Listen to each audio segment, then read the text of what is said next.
The Promise Part 3.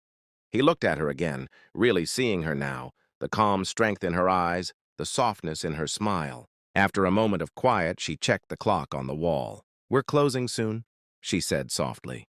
"Are you staying around here?" Chris hesitated. "No," he said.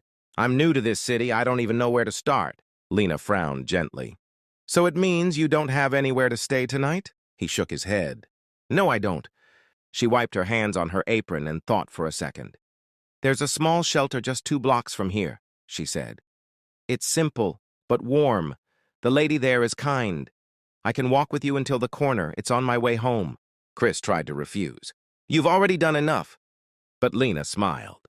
"It's late and you don't know this part of town. Come on." They stepped outside together into the cool night. The city lights flickered on the wet pavement as they walked side by side. The streets were quiet, and the sound of their footsteps echoed softly between the buildings.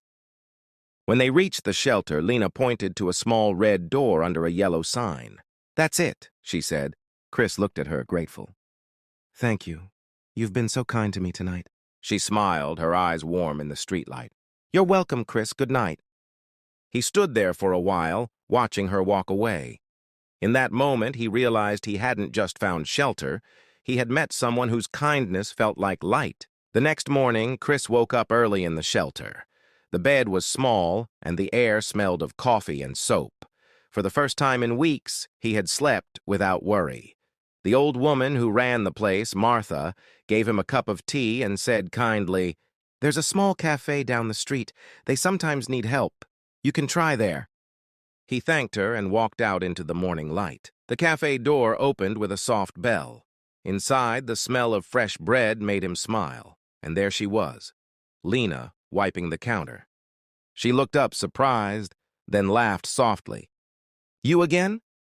Looks like you found your way back to food." Chris smiled.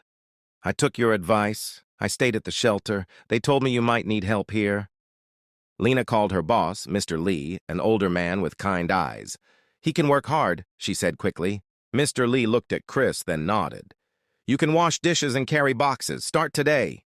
That was how Chris became part of the cafe. The work was simple but honest. He cleaned tables, washed cups, and learned how to make sandwiches. Lena worked beside him, smiling even when she was tired. During breaks, they sat on the back steps with mugs of tea. One afternoon, when the place was quiet, Lena asked, "Chris, what did you do before all this?